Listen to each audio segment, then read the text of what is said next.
Bapak Ibu, saudara-saudara jemaat yang terkasih dalam Tuhan Yesus, sekali lagi selamat pagi dan shalom.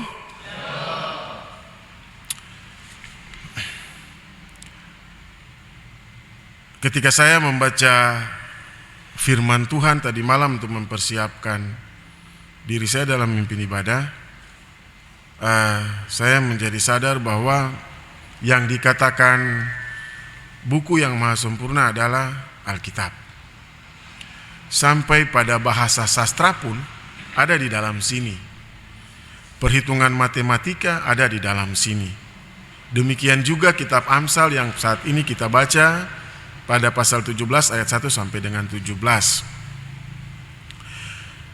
Di sini ada bentuk sastra hikmat yang harus kita pertimbangkan bersama.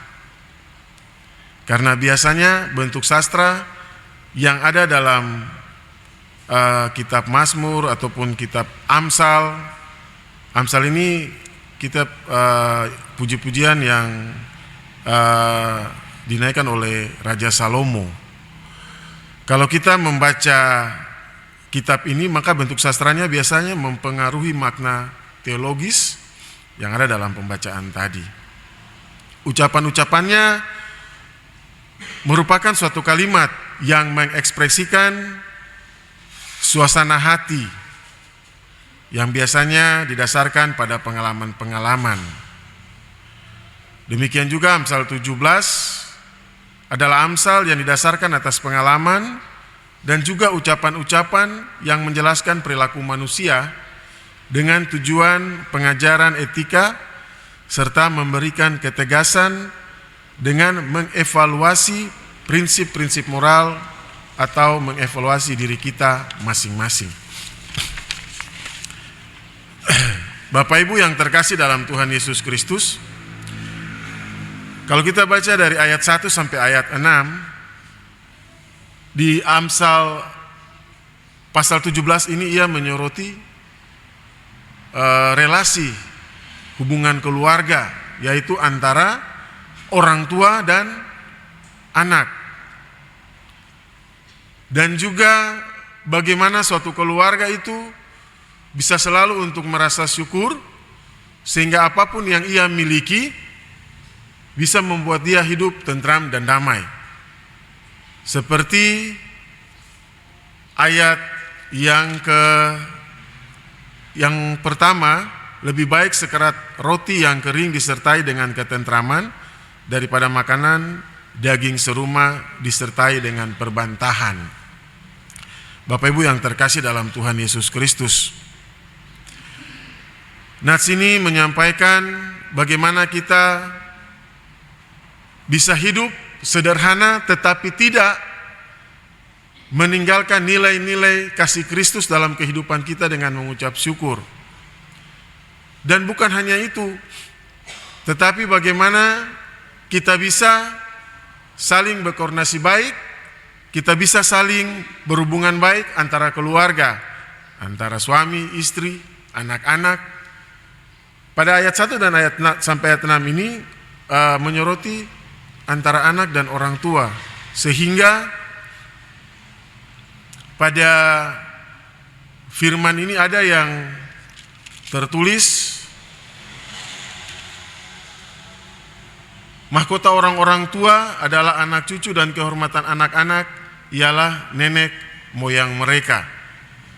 Bapak Ibu yang terkasih dalam Tuhan Yesus Kristus, bagaimana anak kita ini mau menjadi anak-anak yang bisa membanggakan orang tua? Bagaimana anak-anak kita ini bisa menjadikan anak-anak yang membawa atau mengangkat kehormatan nenek moyang kita? Itu berpulang kepada didikan kita sebagai orang tua dalam kehidupan mereka. Hari Kamis kemarin saya pimpin ibadah sektor, hampir sama dia punya materi seperti begini. Bagaimana seorang ayah atau seorang ibu mendidik anak dengan penuh kasih, kata-kata yang penuh kasih. Bukan kalau anak salah terus kita bilang anak bodoh, A, B, B2, RW, dan sebagainya. Jangan kaget kalau nanti satu hari kemudian anak jadi seperti itu, terus orang tua bilang, ini anak ini ikut siapa? Padahal dari awal orang tua sudah mendoakan itu untuk anak-anak. Jadi kalau kita marah anak-anak, usahakan kata-kata itu jangan keluar. Kita panggil, kita bicara baik-baik. Biar sudah kita dalam hati, kita tahan hati dan berdoa untuk Tuhan, supaya kita tidak mengeluarkan kata-kata yang secara kita tidak sadar itu mengutuki anak-anak kita sendiri. Karena setiap perkataan adalah dosa. Kalau kita sudah memang terlanjur mengeluarkan kata-kata seperti itu, mendingan kita masuk ke kamar, sembahyang, dan batalkan itu dalam nama Yesus ya. Supaya anak-anak kita tidak menjadi seperti apa yang kita ucapkan. Bapak Ibu yang terkasih dalam Tuhan Yesus, pada ayat 7 sampai ayat 16, Amsal, kitab Amsal ini mengajarkan kita untuk memiliki perbendaharaan kata yang baik. Tidak mengungkit-ungkit kesalahan, supaya hubungan atau relasi tetap terjaga. Baik dalam keluarga yang pertama, tetapi juga mungkin di dalam lingkungan kantor, di dalam lingkungan masyarakat, dan juga dalam lingkungan pelayanan. Perbendaharaan kata yang kita keluarkan itu harus benar-benar baik. Kalau memang kita sudah terbiasa dengan kata-kata karena mungkin lingkungan atau mungkin dari keluarga seperti begitu, kita bisa belajar untuk bisa menahan diri. Kita belajar supaya kalau kita mengeluarkan kata-kata, didengar orang itu baik dan bisa mengajar, mendidik, tapi juga orang yang mendengarkan bisa mendapat berkat dari kata-kata kita. Dan hidup dalam relasi yang harmonis itu sangatlah penting. Kenapa? Karena relasi itu merupakan jantung dari setiap hubungan antar persekutuan. Kalau relasi itu buruk, sama saja dan kita mencabut jantung kita, kemudian kita mati, maka persekutuan itu akan hancur. Tetapi ketika relasi itu baik, maka hubungan kita akan selalu baik satu sama lain, dan kita akan terus hidup dalam persekutuan itu. Persekutuan itu akan menjadi kuat, baik persekutuan keluarga, persekutuan sosial masyarakat, terlebih persekutuan pelayanan. Bapak Ibu yang terkasih dalam Tuhan Yesus, tadi jelas bahwa ketika kita kalau tidak salah di bacaan firman, ketika kita mengeluarkan kata-kata yang menyakitkan, maka pasti sahabat karib kita pun pasti akan menjauh daripada kita, karena mungkin tersinggung, sakit hati. Untuk itu kata-kata ini sebenarnya harus kita gunakan untuk memberkati, bukan menyinggung, bukan mengutuk.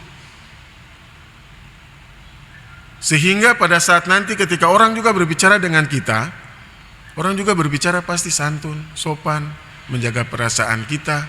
Karena apa yang kita tabur, itulah yang kita tuai. Kalau kita semua sudah menyadari hal tersebut, perbedaan pendapat itu bukan masalah. Perbedaan pendapat itu bukan menghalang kita untuk maju dalam suatu organisasi, suatu persekutuan, keluarga, pelayanan. Itu bukan penghalang. Ketika kita menyampaikan pendapat kita yang beda dengan teman kita itu dengan secara bijak, secara baik, dan tidak menyinggung perasaannya. Karena itu sangat penting. Banyak persekutuan, banyak organisasi, bahkan banyak keluarga yang cerai hanya gara-gara kata-kata, memaki, menyinggung, menghina. Jadi mari, dari mulai saat ini, mari kita menguasai diri kita, dan mari ketika kita berkata-kata, usahakan kata-kata itu membawa berkat, membawa perubahan yang baik, bagi rekan kita, teman kita, tetapi terutama bagi keluarga kita, suami, istri, anak-anak, orang tua kita. Bapak Ibu yang terkasih dalam Tuhan Yesus Kristus, terkhusus ayat yang ke-17. Seorang sahabat menaruh kasih setiap waktu dan menjadi seorang saudara dalam kesukaran. Di dalam perjanjian lama ada persahabatan yang tulus murni antara Yonatan dan Daud. Yonatan tidak perlu, mungkin bapaknya itu iri sama Daud, tetapi dia selalu menginformasikan bahwa saya punya bapak dah kejar kau lari ke sini, saya bapak dah mau bunuh kau. Dia selalu kasih tahu dan mereka berdua selalu akur. Persahabatan yang murni, yang tulus dari hati masing-masing itu di perjanjian lama ada terjadi antara Yonatan dan Daud. Bapak Ibu yang terkasih dalam Tuhan Yesus, kadang saya berpikir untuk pribadi saya sendiri, apakah saya ini bisa menjadi sahabat Yesus atau tidak? Kalau Yesus menjadi sahabat kita, ya dan pasti. Itu ya dan pasti. Sama seperti tulisan-tulisan yang Jesus love me, pasti. Tapi kalau orang bilang I love Jesus, sabar dulu apa? I love Jesus itu kata-kata tulisan yang sangat membawa beban bagi kita ketika kita mengucapkan kata itu. Kita mau menjadi sahabat Yesus, terlebih dahulu kita harus menjadi sahabat bagi orang-orang yang ada di samping kiri kanan kita yang kita lihat. Itu dulu. Makanya balik lagi ke yang tadi, kita harus saling menghargai. Kalau kita sudah bisa menjadi sahabat anak kita, menjadi sahabat suami kita, istri kita, menjadi sahabat orang tua kita, menjadi sahabat rekan-rekan atau sesama, dengan sendirinya kita sudah menjadi sahabat Kristus. Bapak Ibu yang terkasih, bagaimana kita mau jadi sahabat Kristus? Kalau kita selalu menyimpan amarah, kita selalu memperkatakan sesuatu yang menyinggung, kita selalu tidak peduli dengan orang lain, dia mau suka, dia mau duka, kita kasih tinggal, kita tidak ada bersama-sama dengan dia, kita selalu melawan orang tua kita, orang tua selalu mengeluarkan kata-kata yang tidak pantas untuk anak-anak, suami pukul istri, istri punya 1000 kata, kalau suami punya 1 kata, istri naik dengan 1000 kata. Bagaimana kita bisa menjadi sahabat bagi sesama kita, bagi istri kita, bagi anak kita, bagi suami kita, bagi semua orang. Dengan demikian, ketika itu semua kita tidak bisa usahakan untuk menjadi seorang sahabat yang terbaik bagi sesama kita, maka jangan mimpi untuk menjadi sahabat Kristus. Tetapi Kristus tetap bersahabat dengan kita. Pasti. Karena itu hanya Tuhan yang bisa menguji hati kita. Kita tidak bisa melihat orang lain lalu bilang, kau ini salah, kau itu salah. Kita tidak bisa menghakimi satu sama lain. Karena hanya Tuhan yang bisa menghakimi dan menguji hati kita. Kita tidak bisa untuk menghina orang lain.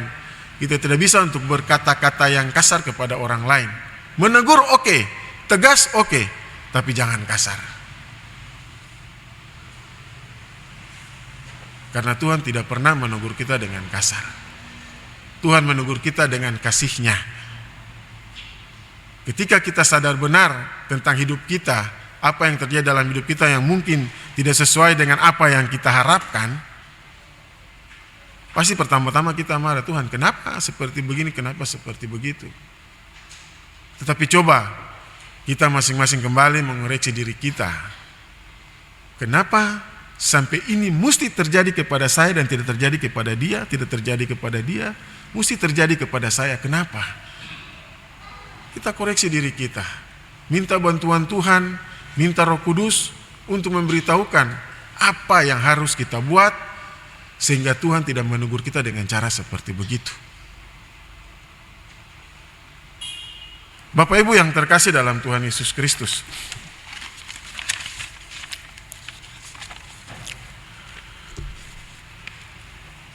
hidup berdampingan secara damai adalah sebuah kemuliaan. Kalau kita mau beribadah, pas masuk ibadah terus bertemu dengan sesama, majelis dengan majelis. Tadi saya punya rekan majelis, Mamba masuk langsung damai sejahtera. Wih, luar biasa. Ada damai dalam ruangan konsistori. Saya bilang memang ucapan damai itu sangat berpengaruh bagi kita. Ya, jangan kita malu-malu untuk mengucapkan damai sejahtera, damai. Karena itu ucapan yang positif yang harus selalu kita katakan.